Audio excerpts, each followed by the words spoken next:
Yes, I think we are.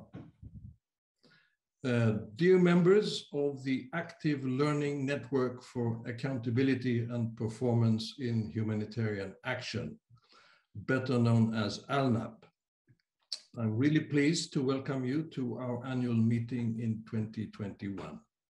My name is Johan Schaar. I am the chair of ALNAP's steering committee. This has been an exceptional 18 months for all of us. It's been a time of disruption, adaptation, and learning. The humanitarian community has been at the very center of action in responding to the pandemic, and it's forced us to change our way of working both as individuals and as organizations. So it's only logical and natural that we have dedicated our annual meeting to learning across many areas of humanitarian action, to find out what it means for policy and practice and what implications our learning has for the sector as a whole. So there's been change not only in the humanitarian system, we also experienced change at ALNAP over the past year. John Mitchell, who has led ALNAP for the last almost 20 years, stood down as the director in June. This has been quite a journey for him and for ALNAP. Under his steady and visionary leadership, ALNAP has grown from what was originally an organization for evaluators, initiated after the trauma of the Rwandan genocide, and to what is now a sector-wide organization where actors from across the humanitarian system, from the smallest NGOs to some of the largest donors, come together for learning and system improvement. We're a unique organization, and we owe John much appreciation and gratitude for bringing us to where we are at this moment. Those of you who would like to learn a bit more about the many stations on this long journey, I encourage you to look at an interview with John at the ALNAP website. We are fortunate, however, in that John has agreed to remain with us with ALNAP as a special advisor. We're also fortunate in that his director role has been taken over by Juliet Parker, who brings over 20 years of experience of humanitarian work in a range of capacities. Juliet will take ALNAP into a new era at a time when we know that learning will be and is more important than it ever has been. So I wish you a very successful, interesting and rewarding annual meeting, and I'd like to give the floor to Juliet to take us into the annual meeting. Please, Juliet.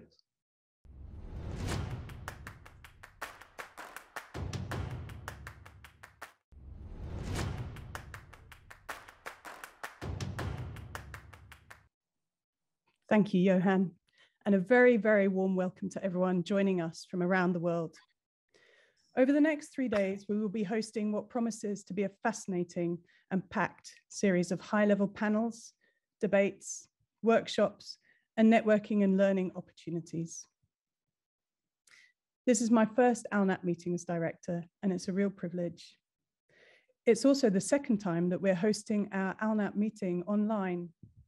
And whilst, of course, we still mourn the lost opportunity to meet together in person, we are also benefiting hugely from the ability to bring people into the conversation who wouldn't have been able to attend an in-person meeting.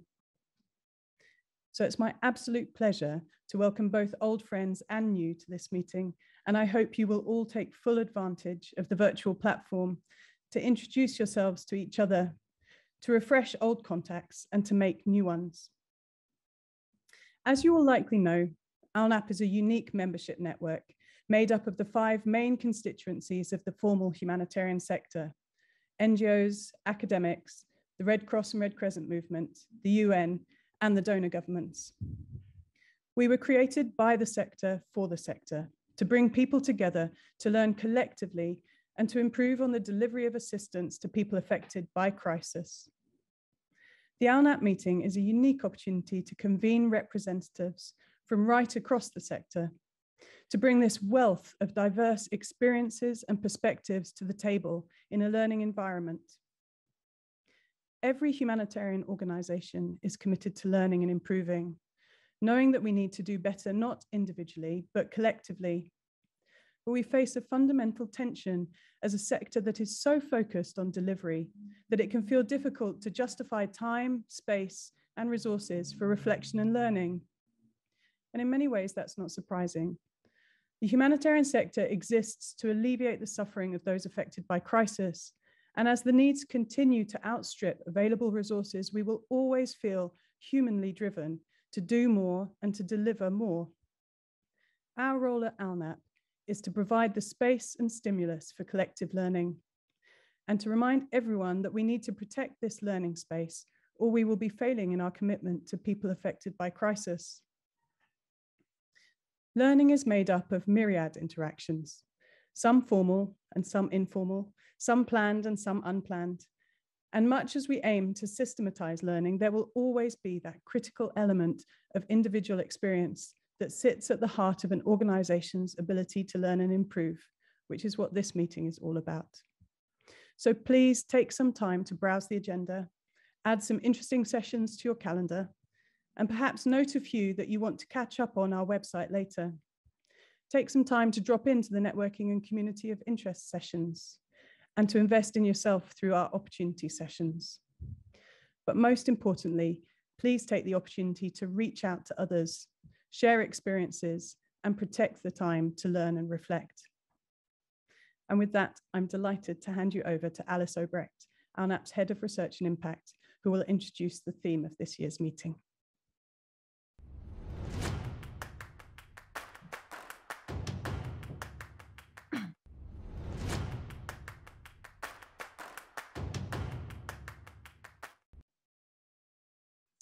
Good morning, good afternoon, and good evening. Over the past 18 months, we've all been affected by disruption, both professionally and personally. In the humanitarian system, individuals and organizations are trying to make sense of this disruption as they forge a path forward. In doing so, we confront the question, what now? Research tells us that there is a difference between disruption on the one hand and meaningful change on the other. Disruptions are temporary. And for some organizations, the adjustments that they make to a disruption are short-lived and followed by a return to business as usual. But this does not have to be the case. Disruption can also lead to long-lasting change by forcing us to question old assumptions and discover new truths. The question is, which of these situations are we seeing in the humanitarian system today? In the background meeting for this paper, the consultant team led by Amina Khan looked at two specific disruptions affecting the humanitarian system in the past 18 months. The first being the COVID-19 pandemic, and the second being the resurgence of the decolonize aid debate in connection to worldwide Black Lives Matter protests.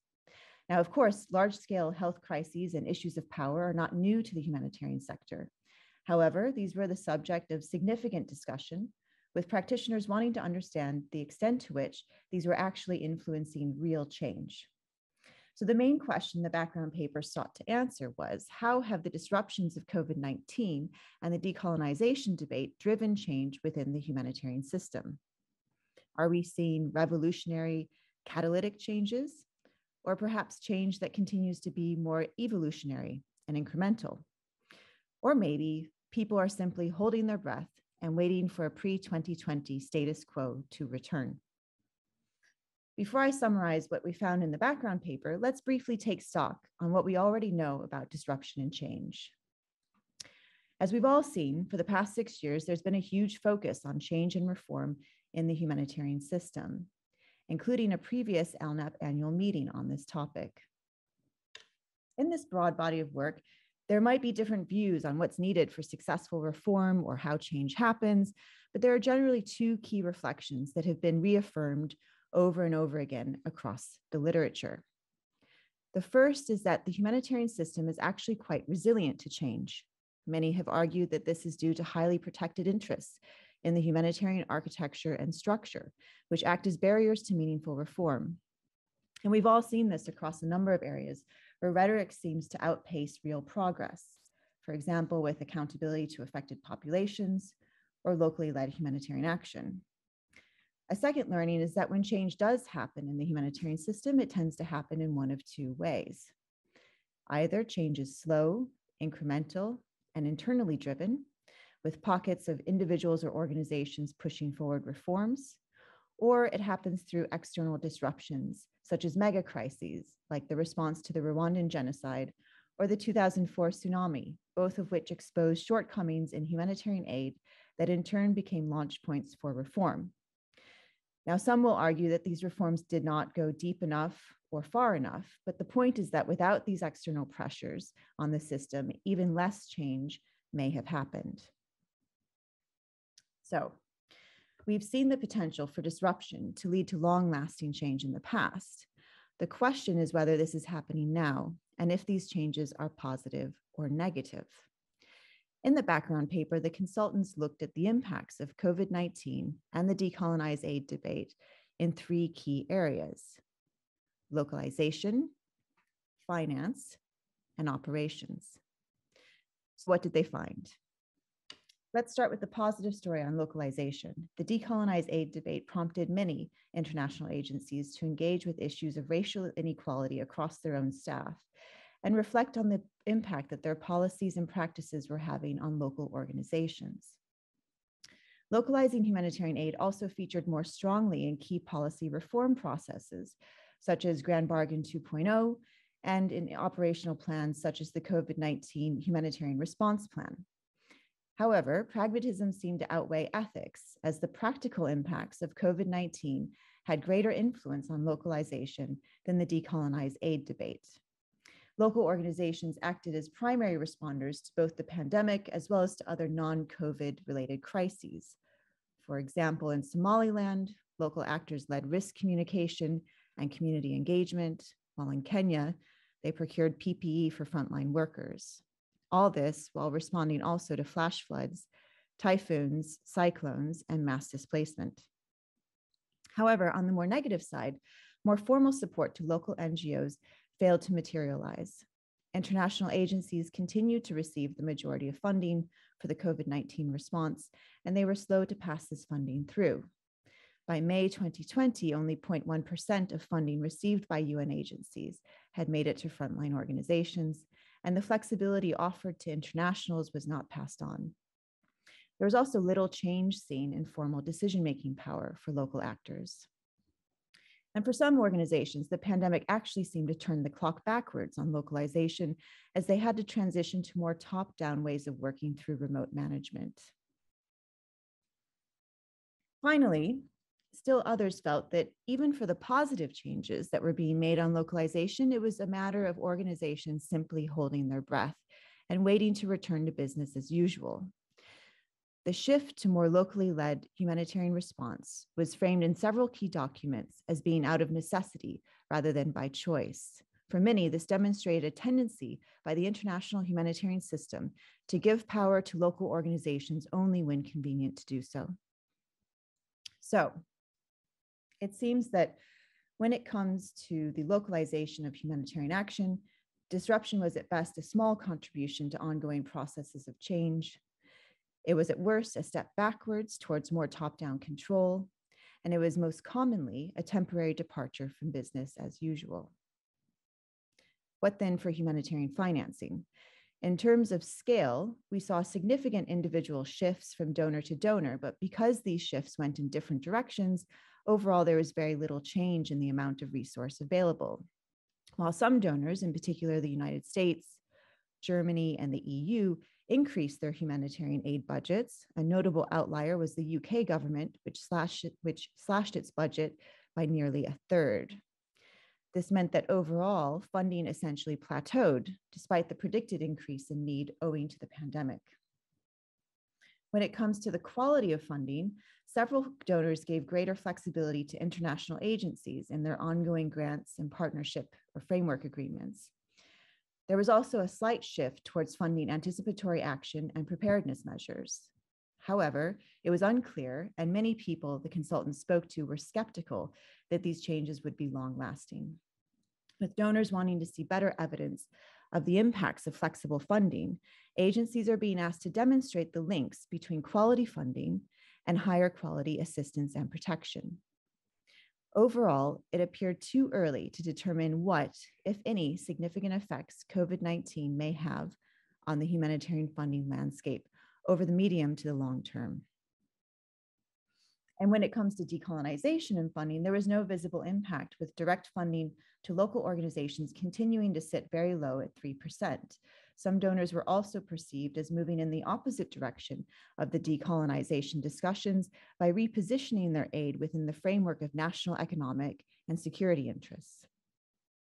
Finally, the consultants looked at 3 areas affected by disruption in humanitarian operations: logistics and supply chains, remote management, and mental health. Notably, the decolonize aid debate seemed to have no noticeable impact on humanitarian operations, and therefore the main effects came from the pandemic. The story of supply chains was largely a positive one. Here, there was a mix of organizations who were already well placed to adapt, such as those who had relied primarily on local supply chains, as well as organizations like WFP, WHO, and DG ECHO that were able to innovate quickly and create new structures to sustain flows of staff and supplies.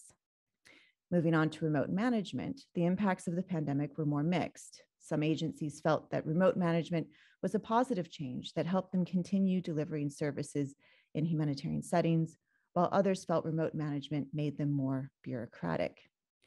Overall, agencies that were able to adapt more effectively were those who had already had significant experience with remote working or were already planning to nationalize staff positions. Whereas for organizations that had relied heavily on international personnel, they did not use COVID-19 as a catalyst to generate longer-term new ways of working. Finally, the pandemic placed a significant strain on the mental health of humanitarian staff. The volume of discussions around well-being helped highlight the importance of these issues, and in some cases led to positive action. However, there seemed to be high variability between agencies. And again, a main theme here was that the organizations who had already been working on mental health were those best placed to adapt and offer higher quality support. So that's a lot of information across a wide range of areas. Let's take a step back here, take a breath, and see what this all adds up to. Recall our question at the beginning: what changes have we seen in response to the key disruptors of COVID-19 and the decolonize aid debate? Looking at the effects of recent disruptions, there have been many positive adaptations and innovations across the system, but there does not appear to be a significant shift in underlying norms and policies, and many people pessimistically believe that any changes will be short-term at best. So generally, we're seeing across these different examples 3 potential stories for the pathway from disruption to change. Perhaps these disruptions are merely a temporary detour, leading only to short-term adaptations, followed by a return to pre-2020 ways of working. Or perhaps organizations are using these disruptions as a stepping stone in a change process they were already committed to. Finally, it may still be too early to tell what the impacts of COVID-19 and the decolonization debate are going to have on the system. There's potential that they can support longer-term adaptation, or this could fizzle out and just become another example of a failed opportunity for change. So one might ask, why is it that some external disruptions are able to provoke significant change while others are not? In other sectors, there are certain conditions that need to be in place in order for organizations to create a bridge between the short-term adaptations that come about through disruption and longer-term growth and improvement.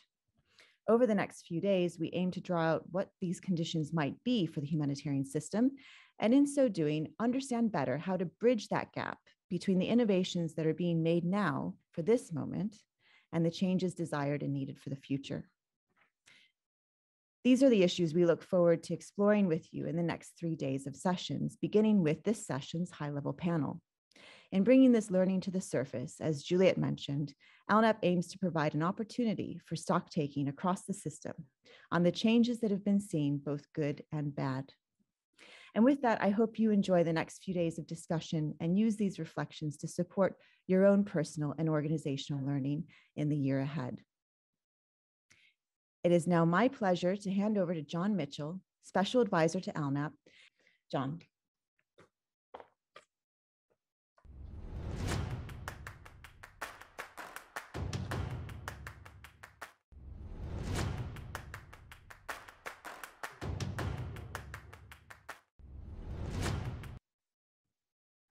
Thank you so much, Alice, for that. And good morning, everyone, and welcome to our opening panel. We are joined by 3 distinguished guest speakers, all of whom I'm sure will have extremely interesting insights to share with us. So let me turn to the panel. The Chief Executive of the New Humanitarian. Now, Heba is a multimedia journalist by training and spent 10 years reporting from conflict zones in the Middle East, Africa, and Central Asia. Now, Heba has been instrumental in transforming the New Humanitarian into an independent media organization, and many of us have enjoyed and learned a lot from its fabulous articles and podcasts. I'm also delighted to introduce Wafa Saeed, who is currently Acting Director of UN OCHA's Coordination Division in New York. Now, Wafa has a huge amount of operational experience working with UN organizations in Sudan, Somalia, Indonesia, Pakistan, Syria, Ethiopia, and many more. And last but not least, Jan Egeland, who in the past has served as a diplomat, a human rights campaigner, and a government minister. But I think is best known to us as probably the most recognizable humanitarian leader of recent times. Jan is currently Secretary General of the Norwegian Refugee Council. And for those of you of a certain age, you may remember his achievements as the UN Relief Coordinator between 2003 and 2006. Now, before we hear from our panel, please do note that you can ask and vote for questions via the questions and answers section in the right-hand sidebar on the platform or on our website. And please do understand if we don't get round to answering your particular question. So now let me turn to our guests to get an initial reaction to what Alice has told us. And I think I'm going to start with Jan, if I may.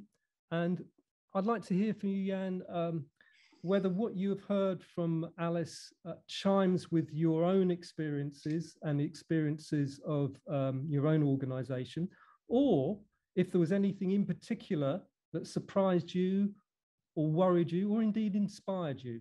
So Jan, it'd be great to hear from you. Over to you. Thanks a lot, John. Wonderful to be with ALNAP again, and salute for the work you're doing. Active learning is crucial. We swim or we sink by our ability to learn from our many mistakes.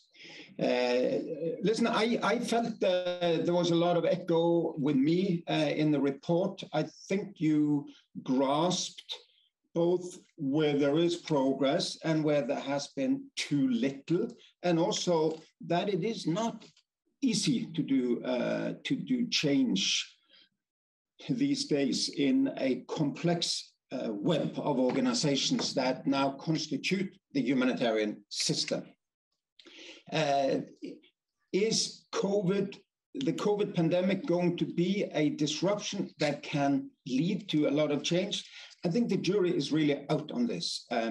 On the surface, it may be seen as if we're back to the old normal after the so-called new normal that was there for quite some time. We can travel again to most places. We are back in operational modus. We're back to much of the old ways of working. I do, however, think there will be more longer-term changes because it's accelerating things that was needed and that had started and that needed this propeller, which was the disruption.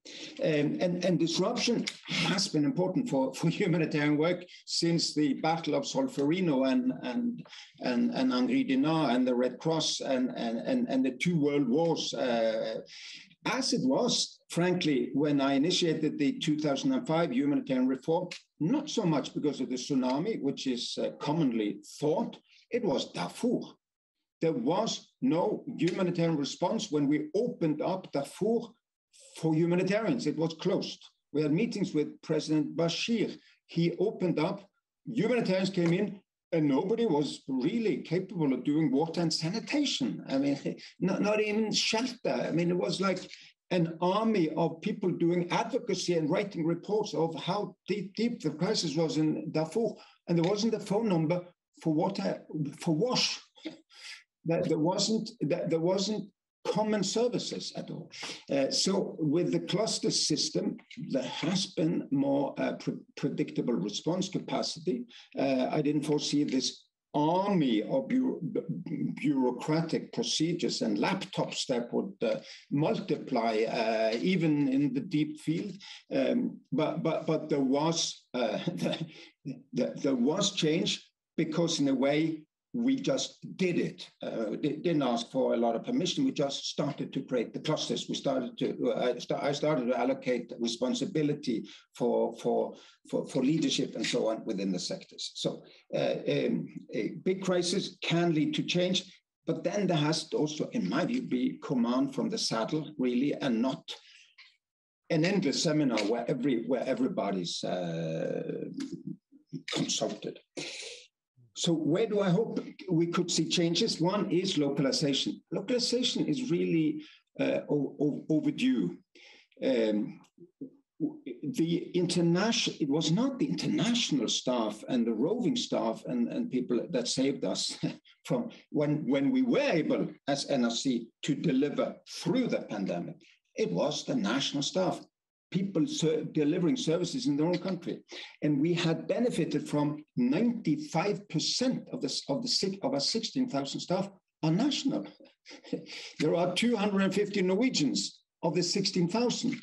There are 1,600 Afghan staff in Afghanistan. I just was there. I could see their work. I think that will accelerate further. I think a typical model even for the INGOs, and hopefully for the UN agencies, is 10 international, 1,000 local staff that run the things themselves, basically.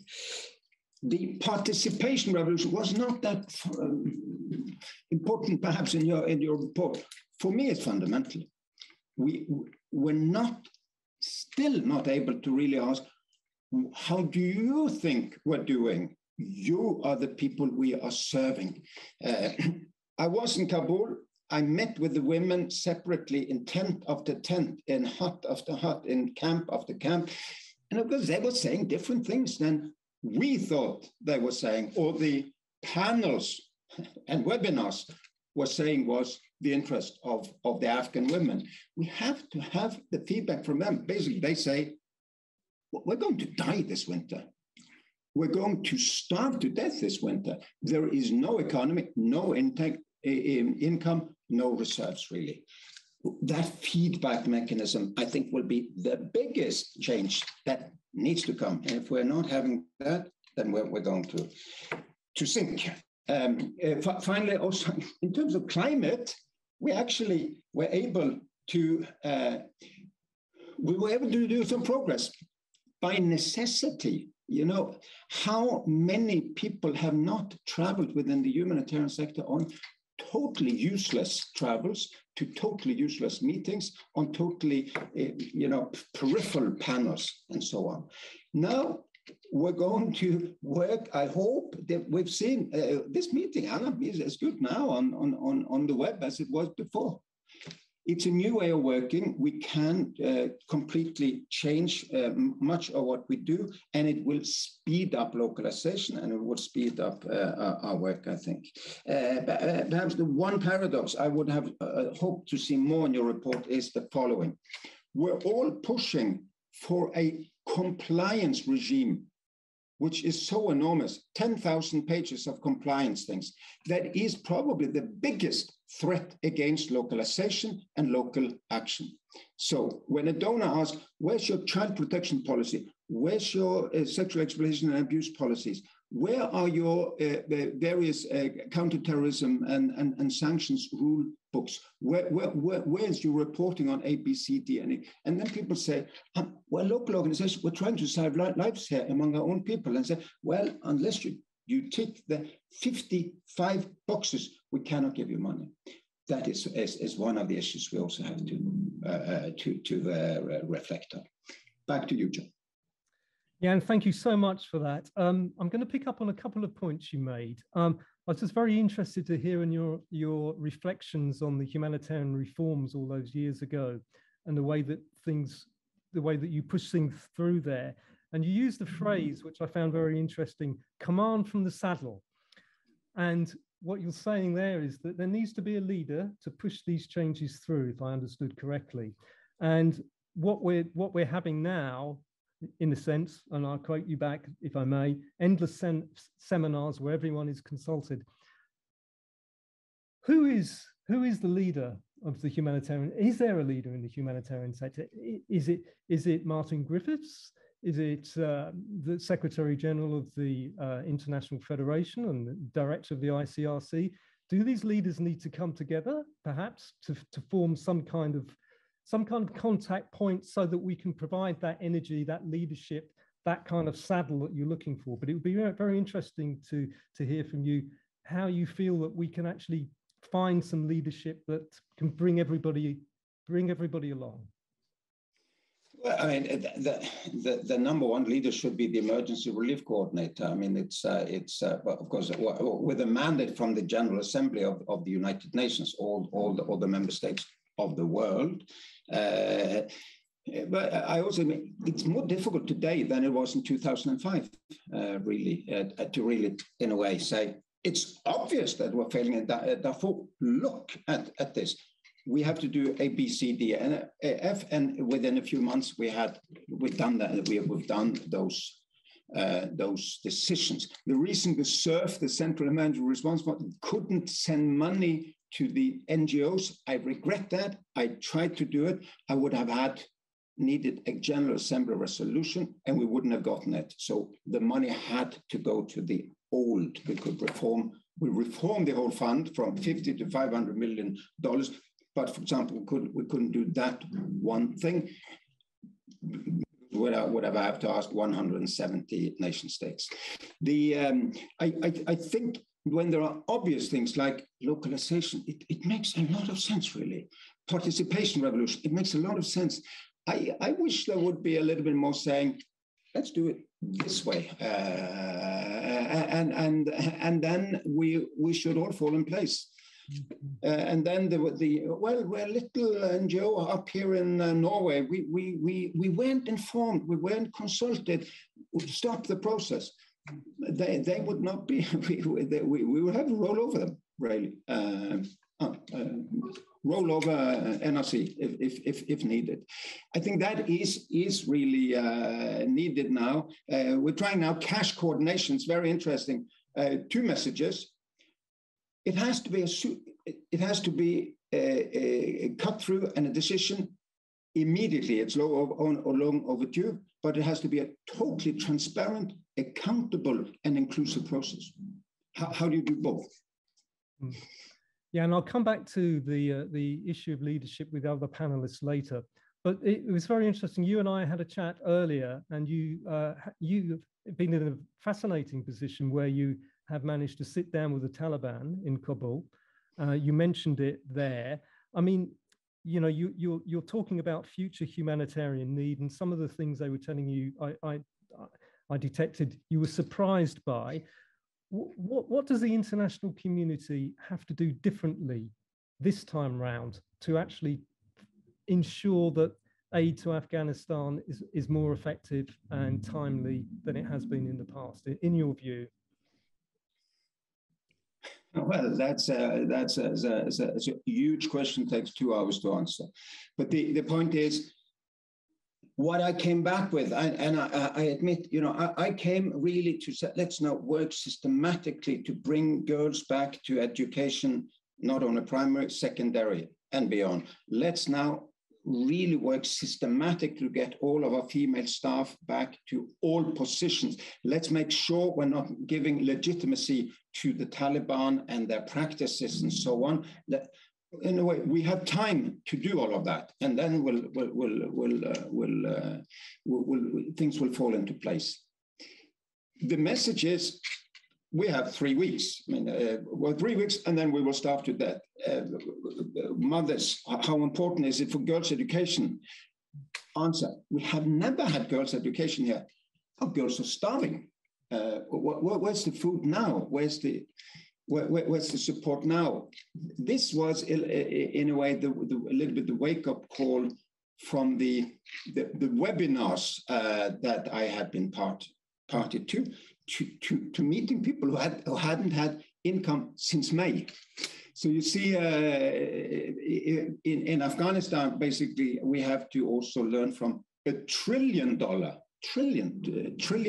failure of state building, and go back to some kind of a life-saving modus, and then little by little try to get back on track. Female staff is a must for us. We will fail if they cannot work. In a way, there we can also, as a fait accompli, basically say, we're rolling out a life-saving operation. You try to stop us by stopping our female staff, or by stopping our girls' schools. That will stop everything. Then it's on you, Taliban. You are now then killing your own people. So that's one of the ways we can also crear hechos, as they say in Spanish. We make practice, basically. We make law by practice. Brilliant. Thank you so much. Thank you. I'm going to turn to Wafaa now, if I may.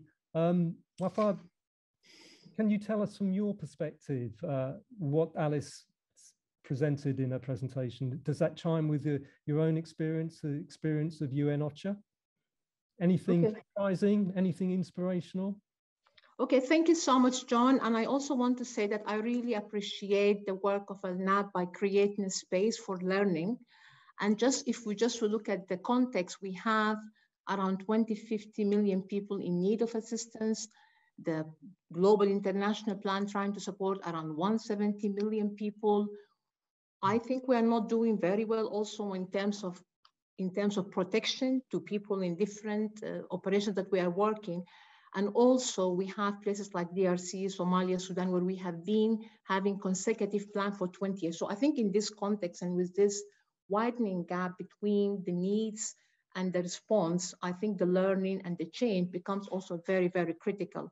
So maybe I think I'll say this. I think on localization, I just want to share a brief experience. I was in Sudan in 2020 at the time of the COVID, and there was, but with the lockdown in Khartoum, the capital, there was around 500,000 people, very, very poor, who rely on their livelihood on just day to day. They were selling tea, they're selling food, they work in the market. And I think it was a challenge both for the government, for the international community, to try to identify them and to support them quickly. And here we saw, and when I was there, that there was one large local NGO that worked with the international partners and the UN and the government to really, I think it was like, there was like operational meeting for 2 days. So they brought them out of the capital and said, these are the communities, because the fact that this NGO was made of people from these different communities and they have networked with them, they were able quickly to say, these are the neighborhood that we should target, talking to the people, this is what they would need, this is how we should do it.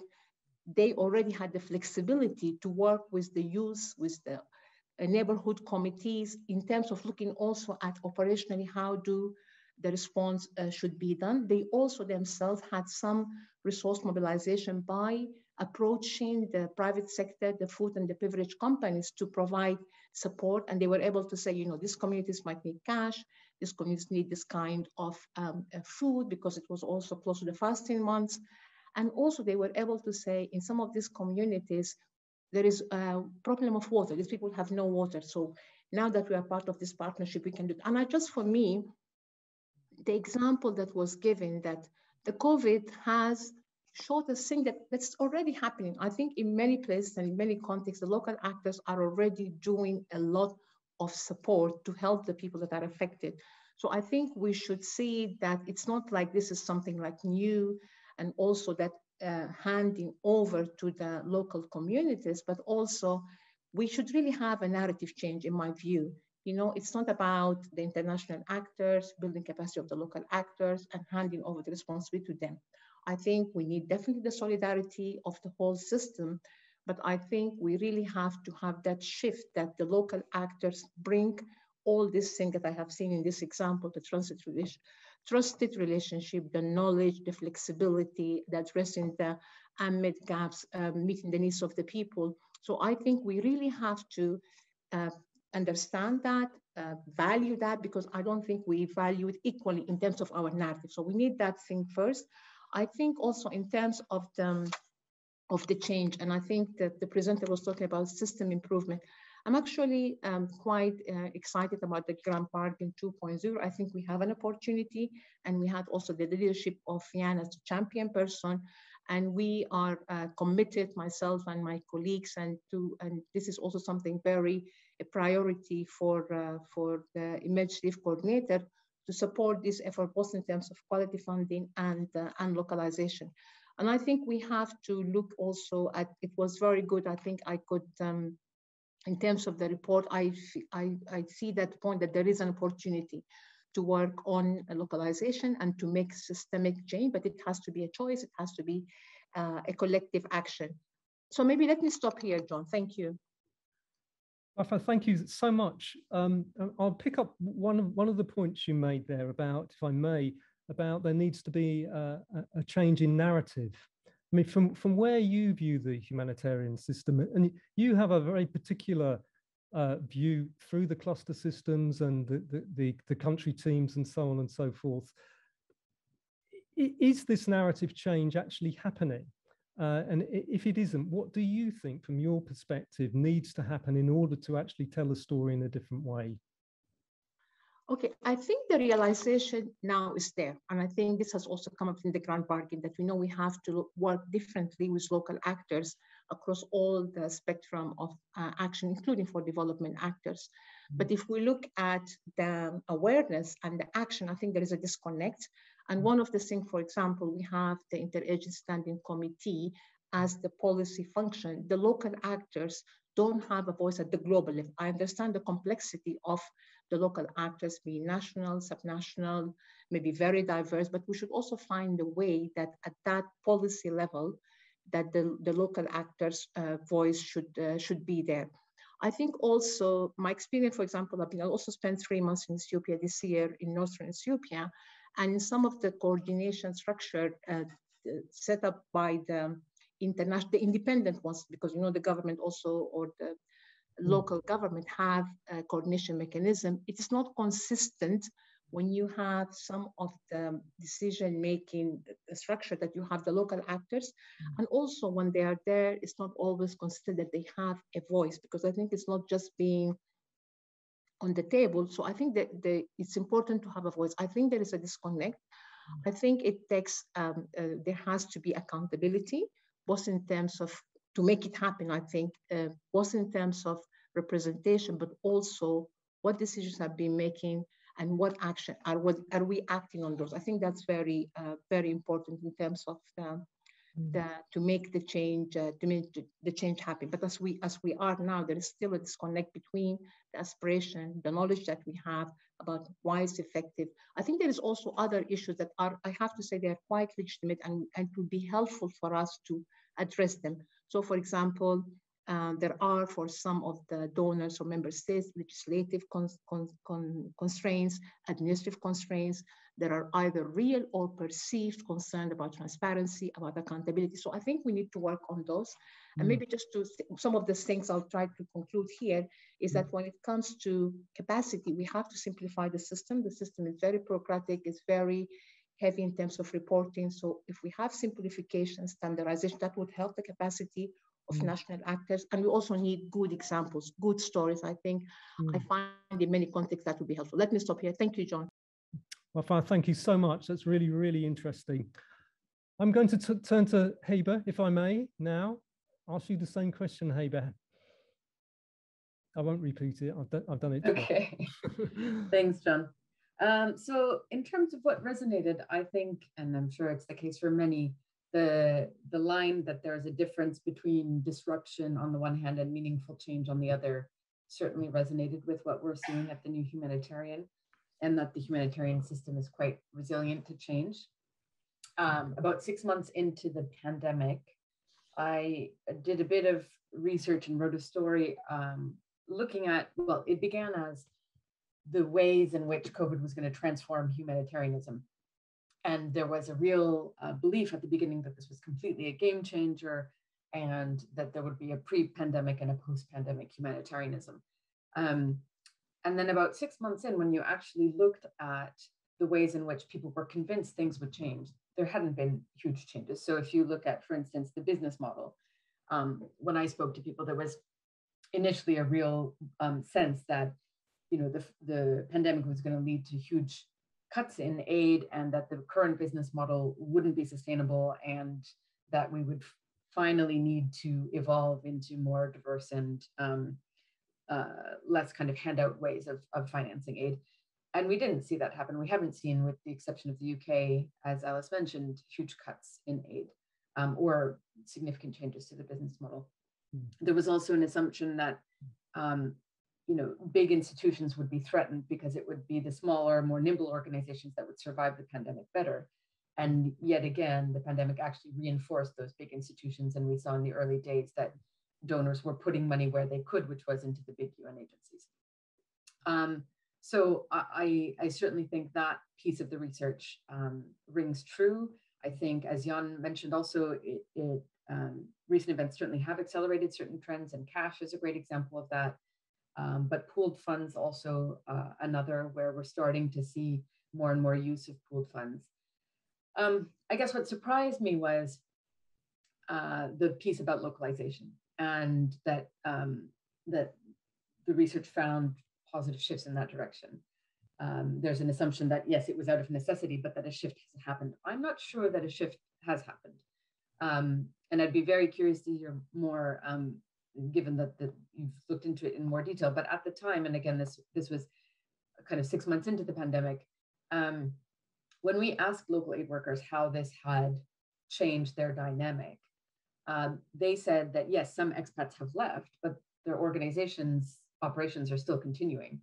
So we had, you know, one aid worker, actually the chair of the NEAR network, Sema Ganel, who many of you may know, she said that the pandemic had mobilized local responders, but in a kind of parallel process, distinct from the formal humanitarian response, which by and large kind of continued as usual. As we had spoken to another local aid worker who ran Oxfam Colombia, and he said, you know, that the role of locals remained invisible as always throughout the pandemic, and that international NGOs still had the same attitude that they knew best. So I'd be very interested in probing a little bit more whether we have seen a real shift towards localization throughout this pandemic, as the dominant narrative kind of assumes. And then what I didn't hear in the report, when you talk about decolonizing aid, is around diversity and inclusion within the humanitarian sector, which was, of course, a major part of that debate and all the buzz we heard over the last year.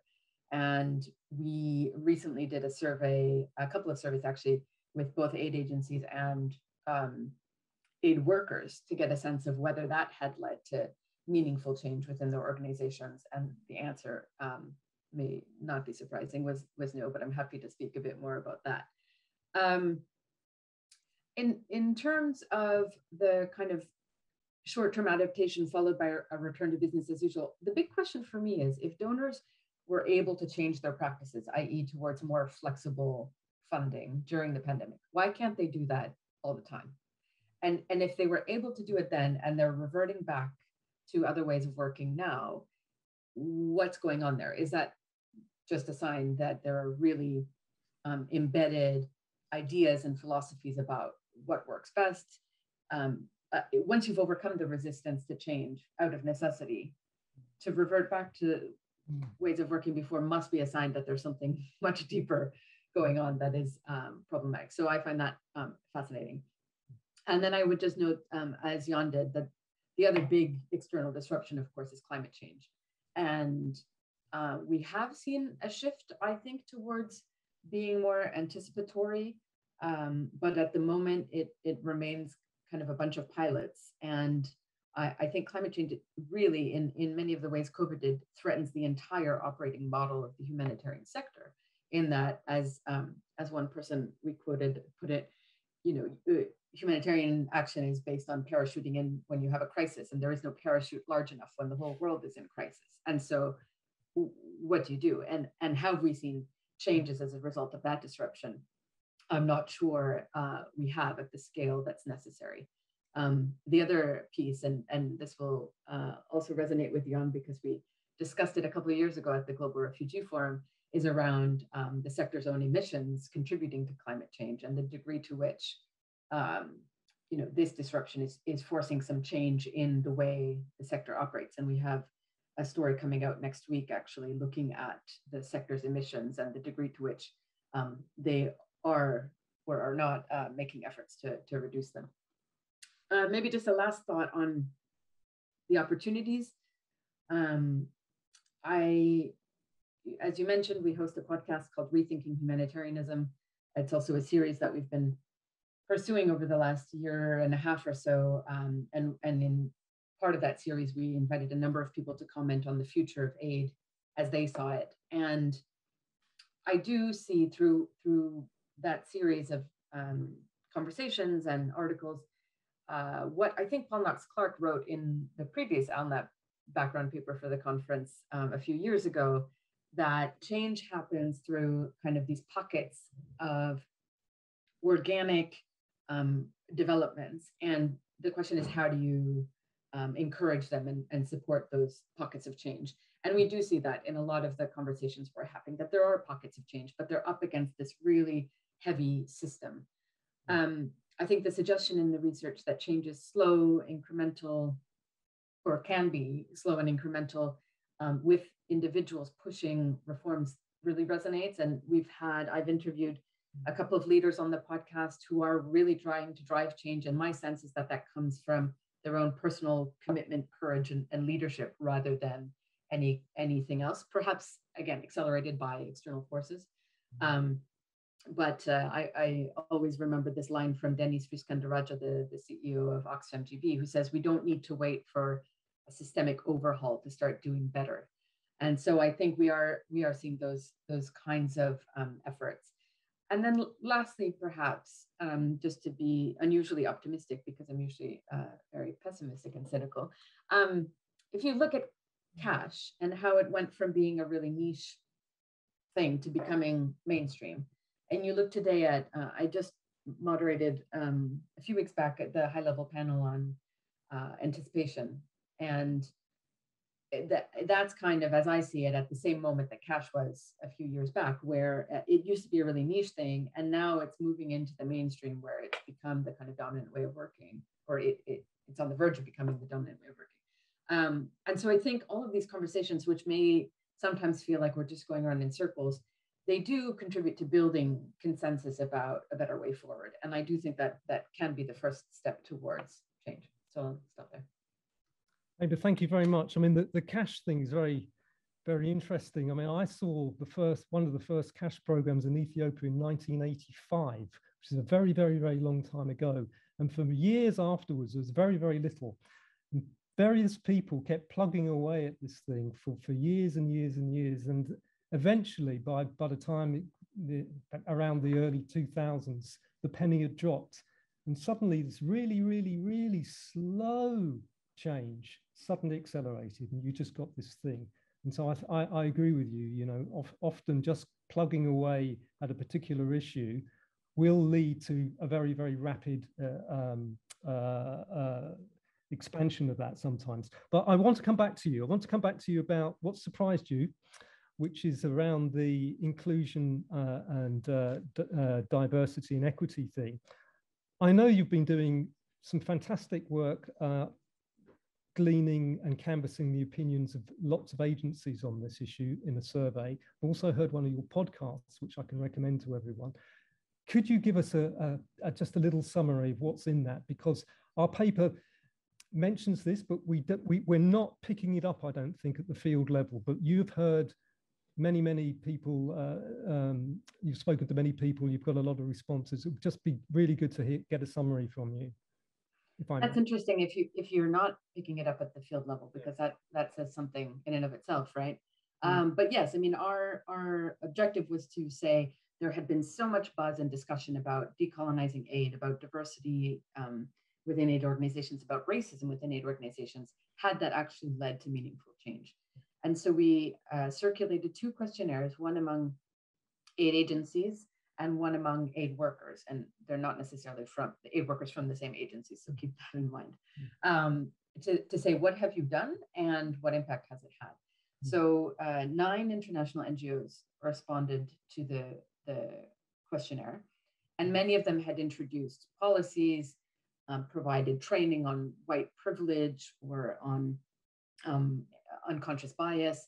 They had reviewed kind of salary scales, made diversity, equity, and inclusion central to their strategies, set targets, and actually publicly reported against those targets, established DEI teams that reported directly to the executive level. So there had been a lot of activity and seemingly among some organizations, a real commitment to progressing on this. And yet we then asked, we kind of circulated publicly a questionnaire that any aid worker could fill in. We got about 150 responses. And 2/3 of them said that their organization's responses to demands for greater racial justice had not been adequate.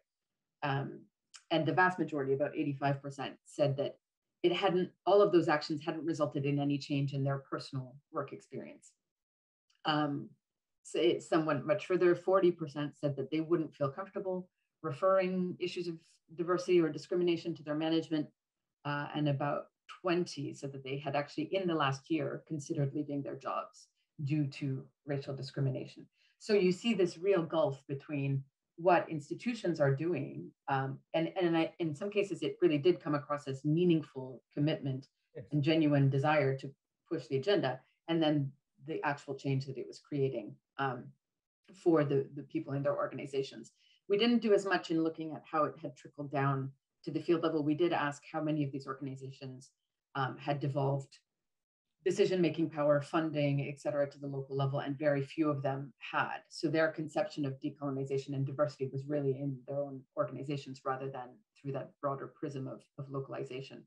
But I found that to be a really interesting, again, it's a limited sample size, but an indication that there is still that kind of gulf between the top-down level change and then the real impact on the ground. What I hear you saying is that agencies, many agencies are doing a lot of stuff. There's diversity training.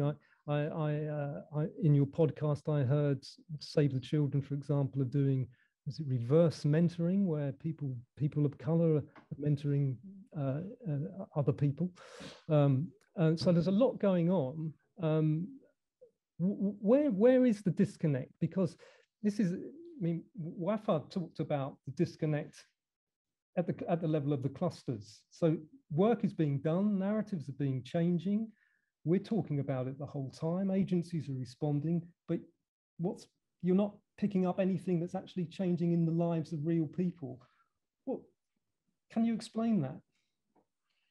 Part of it, I think, is that change takes time, and it's not reasonable to expect that when you introduce a policy in year 1, that in that same year you're going to see the effects, and that, you know, this stuff is work that needs to be carried out over the course of years and years.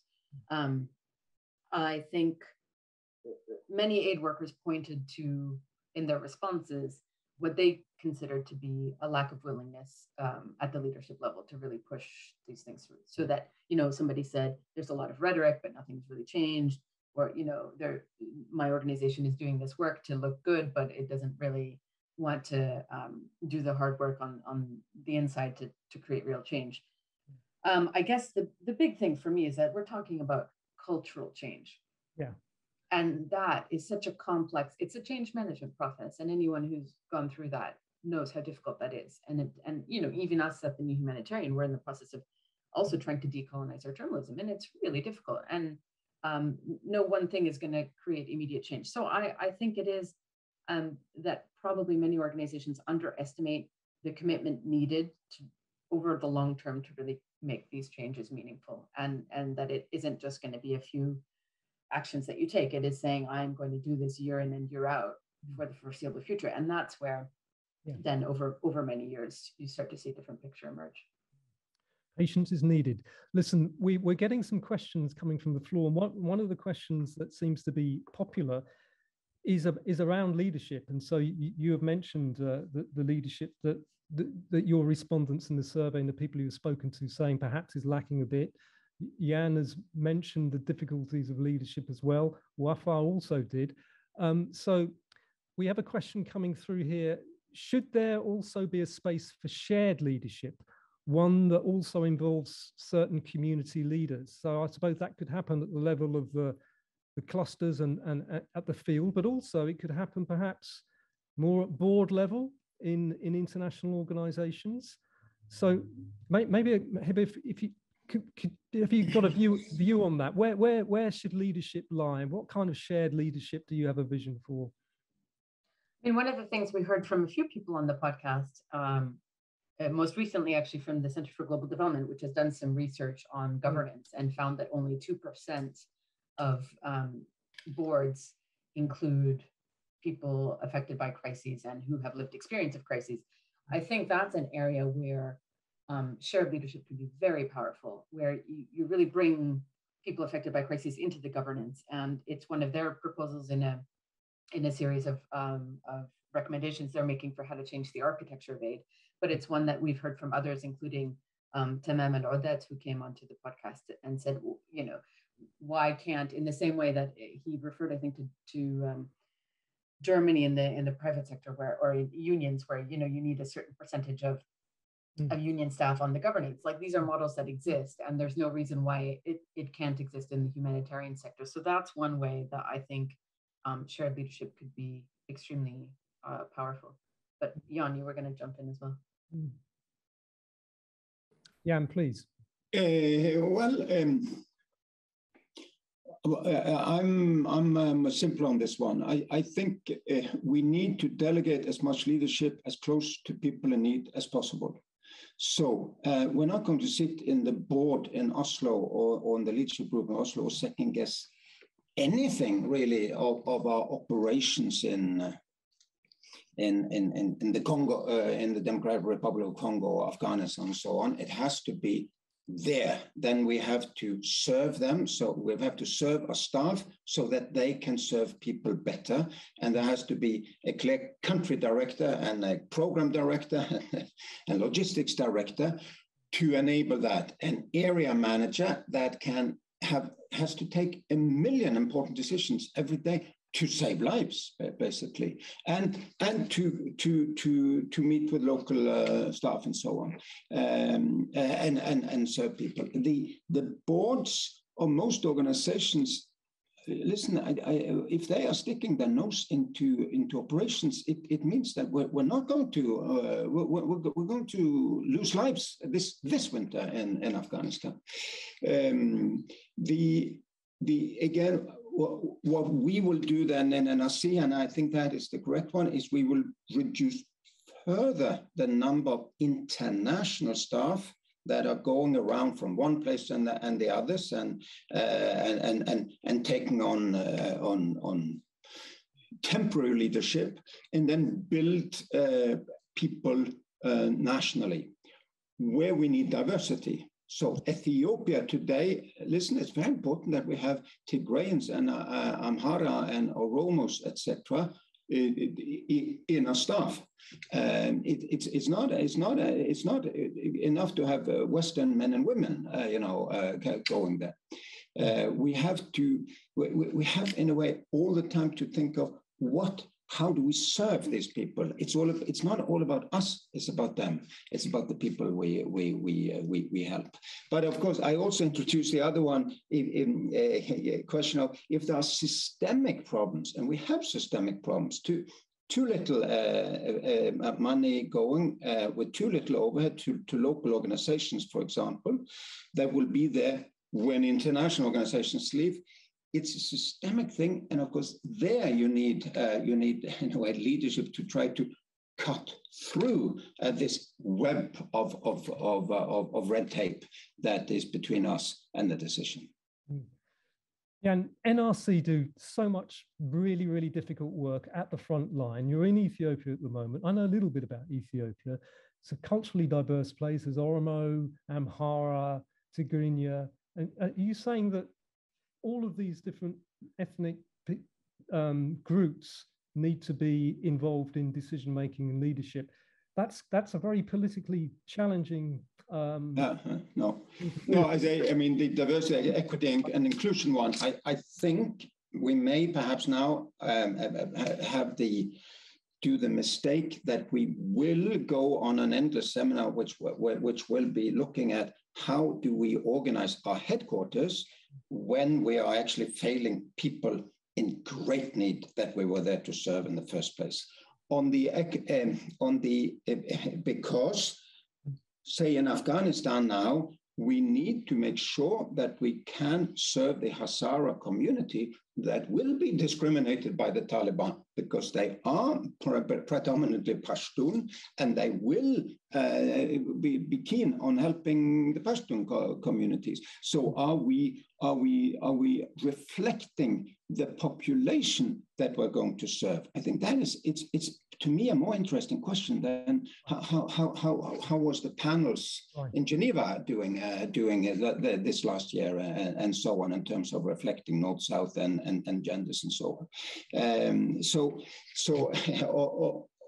on this one, of course, we're also now being embattled because it's official that we are suspended in Ethiopia. NRC and MSF were suspended by the government because of our advocacy on behalf of Tigray.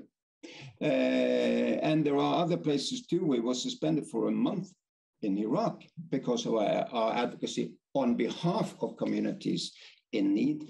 These things we can do as international organizations, but of course we're very exposed if we stand alone, a few principled advocates here, international, when minorities are being trampled upon. That's another discussion, but it's an important one. If I may, Wafa, come to you to ask you about I know that you and I spoke recently, and you had been in Ethiopia recently. You have a very bird's eye view of the cluster systems. What's your take on leadership and diversity in the clusters? Are you seeing them change over time?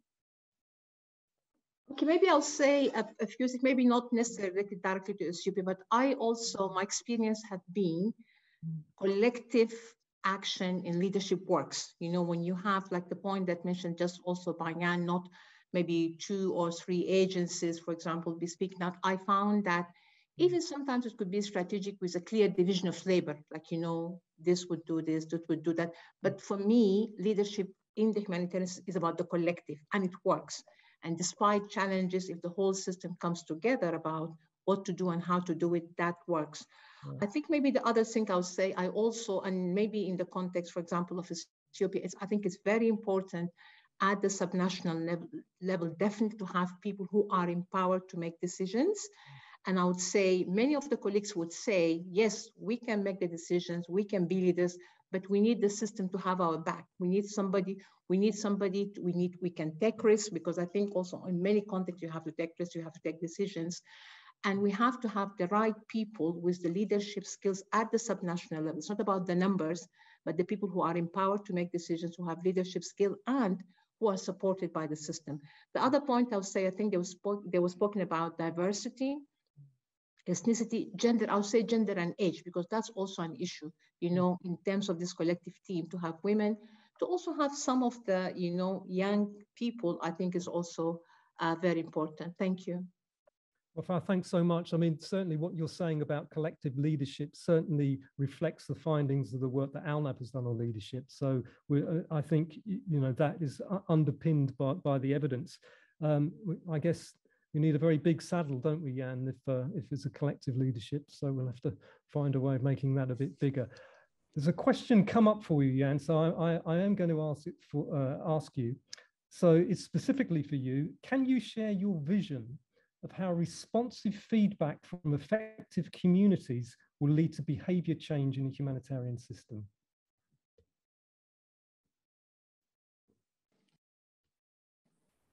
I think it's a great question, really. And again, I hope that this will be a big thing now. How do we serve community, and how can we put them more in charge? And especially on the one big question, how can we help you out of dependence? How can we help you to land somewhere? You're displaced. Is it integration here in Jordan? Is it return to Syria? Is it somewhere else? How can we then try to serve that? What kind of education and livelihoods can we serve you for? How can we help you with house, land and property, civil documentation and all of that? I was recently also in DRC. NRC there has now, we've done a big call center with actually a private provider where we can take thousands of feedbacks in local languages. And of course, it's difficult then to really deal with all of these requests, which could be very much, of course, is we need more help. We need more help here. We need different. If it's different kind of help, we can do it. If it's more, there are capacity problems. Then we need to distill out many of those who actually want a different line in the assistance, more participation, more, and if they basically say we need more this or that kind of education coupled with livelihoods, we should be able to do that. Question is, how do you do all of this without having a very costly sort of a monitoring and evaluation operation on top of the monitoring evaluation process we already have? I think it's a great question. We're working a lot on this. We have a project called Voices that tries to use new technology to in the end have every single community we help. There should be two-way communication and learning from them how we can behave better through our local staff who are there with them, speak the language, and will be there in the long haul to help them seek a durable solution. And thank you very much. We've got questions coming in. We've got a little bit of time left, so I'm going to share with you some questions that we're getting from people that are listening. This is one about change. It's about system change. And Volker Hulse has said, our business model is to run aid organizations, local or internationals, is to run aid organizations, local or international. Is this the best way? Are we not perpetuating a bulky, siloed and inefficient system? So that's about controlling aid organizations, I think. Heba, how did you interpret that question? I know that you've been doing a lot of thinking with other people about structural change. Hi, Volker. I understand that the way I react to that is the current understanding of the role of international NGOs in particular, but also UN agencies, is to be providing the aid directly on the ground in the way that Jan has been describing, to be saving lives and focusing really on that. I think the discussions now in terms of is this the best way is that the optimal role that the international community can play? And is there another role that it could play? And a lot of the conversations we've been having with folks is to say, well, maybe actually a more effective role for the international NGO is to be a bridge between local delivery that it is not involved in and the international community. So Oxfam talks a lot about being a kind of solidarity network where they can advocate on behalf of local community needs, where they can fundraise for those local community needs, but where they don't need to be the ones actually delivering the aid. Similarly, I've heard that argument quite a bit from people who are saying, how can we reimagine what our role is in that system? So I don't know if that answers your question, Volker, but I think that the role of NGOs needs to come into question. In terms of the business model, I think that's the other challenge with all this, right? Because the business model depends on growing, the more money you can raise, the more you can help people. And so the push becomes to continually grow your operations.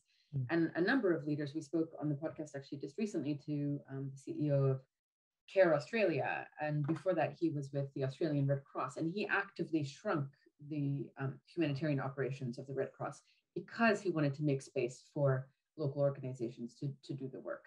And that really is difficult because it means going up against the traditional measures of success, right? Your board holds you accountable for how much money you've raised and how many people you've been able to reach. And so a part of this, in order to change the business model, I think you also have to change the expectations of what success looks like, which goes back to kind of what is the role of the international NGO in today's world.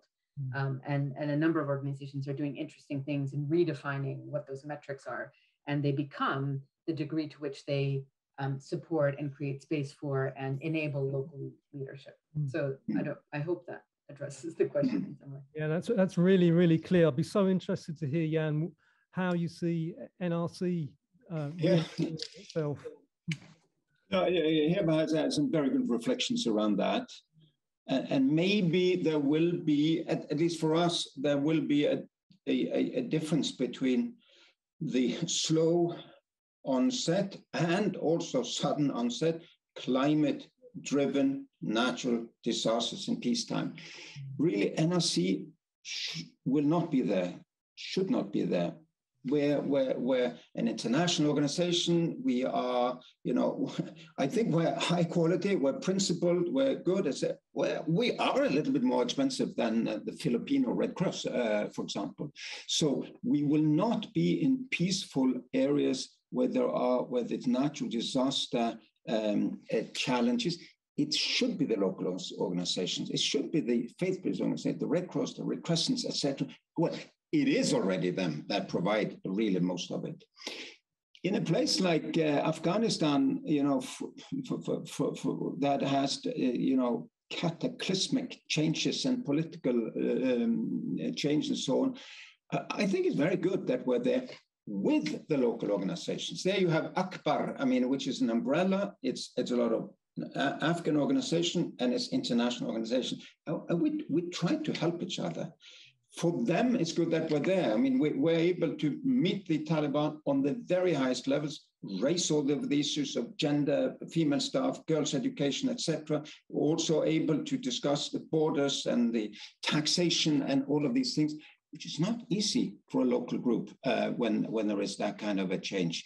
Or if we hadn't been suspended because of advocacy, which I think is important in a place like Ethiopia, we would also, as we are in so many other countries in Africa, willing to stand by principle and actually be willing also to risk it all for principle. For example, gender-based violence and so on, which is very controversial and difficult to really champion locally. So I would also distinguish between wars where governments are parties and other situations in the future, as I would say there are also differences today. That's really, really interesting. Thank you for that. We've got more questions coming in. I'm going to take a couple more. This is an interesting question. From Bonaventure Sokpo, and he says, we heard that in many contexts, local actors were able to respond to the pandemic themselves.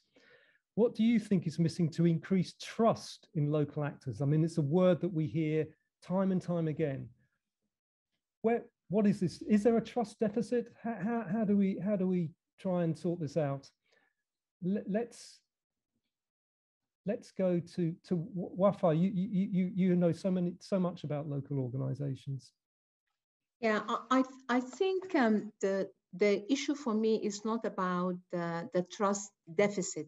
You know, I believe that the majority of people are convinced by the added value of the local actors of what they do, but I think it's in their position in the system. Yeah. They currently, in many contexts, they fall like, even when it comes to partnership, it's not often consistently as an equal partner who have an equal say in terms of what to do, how to do it, decision-making at that leadership, but as an implementing partner. I think we have that. I think also there are, but maybe let me focus on the question about the trust of the local actors. And it goes back to my point, is about the narrative is not about the international actors passing over the responsibility and the capacity to the national actors to do the job, but rather about realizing what is the added value and communicating that value. And the narrative is not always about that. The narrative is about that cascading to the local actors. And maybe I just wanted to say one thing that shows about trust in local actors, and to the previous question. We had, in early October, we had the CERT Global meeting about the teams of search and rescue. And now there are 57 teams. And this is a model where there is a sense of solidarity, where in some countries where if you have an earthquake, if you have natural disaster, the teams can go and provide the support. But also many other teams in the Middle East and in Africa now having their own national teams. But still, I don't think it's about national, international. We need that solidarity. And you know, we're talking about climate change. These are global issues. Some countries, we also have regional dimension of crisis. So I think it's about having this solidarity, even it's not about national, international, but at the global, regional level. I think that's one good model. And I think to build the trust, we have to do things in terms of the narrative, but we also have to do practical things in terms of their access to resources, flexible resources, managing the risk. So I think we have to do both at the policy strategic level, but also at operational, technical, financial level. Thank you. Thank you so much, Wafa. Heba, is trust something that is just going to take a long time, like you were saying before, or is there something we're not doing from your point of view? I'd point to three things. I think the first, and this came up on a discussion I just had recently about the research I was referencing before about CGD. We are expecting so much of local actors without investing the resources in helping them to play that role. And so I think that links to trust in the sense that if you actually give them the support and the resources they need to step up to the plate, it's much more likely that they will be able to build that trust. I think the second piece is undeniably the questions about racism. And there has been a lot of research about the fact that a lot of these questions of trust is really hidden racism, and that we don't trust these actors because we believe, and consciously, unconsciously, we're all kind of socialized in certain ways, but that there's the whole capacity issue has an underpinning of racism to it. The third, and perhaps the easiest in terms, and so sorry, without being too pessimistic, I think all the conversations we've had in the last year and a half about racism have been helpful in the sense that once that's out on the table and you recognize that that might be part of what's at play, you can then start to get past it and hopefully be able to build that trust.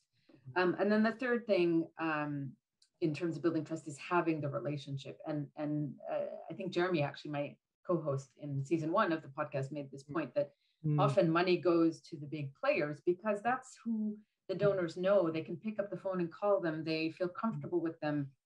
They have an existing relationship with them. And the challenge is how do you build that relationship so that people know each other and can pick up the phone and say, I've got some money, et cetera. So I think it's investment, it's addressing the kind of racism, and then it's building those relationships.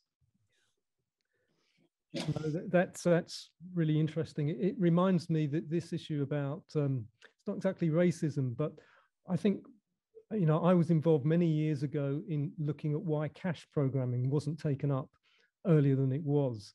And I think that we concluded that there was a great deal of resistance because people didn't trust poor people to spend their money wisely. And I think over time, we've begun to realize that that really is not the case at all. So yeah, these things do take time. We're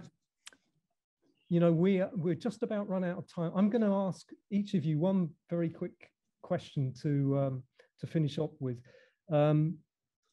If there's one thing that you would like people to remember about trying to accelerate positive changes as we move forward as a community, what would it be? Just the most important thing for you. And I'm going to go to Wafa first because she's smiling, so she must have a really good answer. I think from what you said, if we really want to achieve change and move forward, it has to be collective, and we also have to be accountable for it. Thank you. Wafa, thanks so much. Jan, what about you? Yeah, I agree with Wafa on that one. One thing that really changed the cash thing, John, was when we coined the question, why not cash? And if not now, when? Mm-hmm. Came in 2015. I was co-responsible. And there was no good answer to it. Why not? There was no good answer. And there was also some prejudice before that. But if we're going to have localization, if we're going to have participation, revolution, and so on, there has to be money flowing with overhead so that you can build capacity locally. That will not happen with money going directly from the 10 donors. There are only 10 humanitarian donors in the world. There are 100 reasonably good economies on Earth. There are 10 donors, including 3 small countries in Scandinavia without inhabitants, basically, are all top 10. So we also have to focus on all of those nations who put people up in outer space and do not tax their billionaires. Why aren't they part of funding the local organizations? It will be with pool funds a lot. Wafa or OCHA's pool funds will be very important. They should be stepped up because then they are accountable.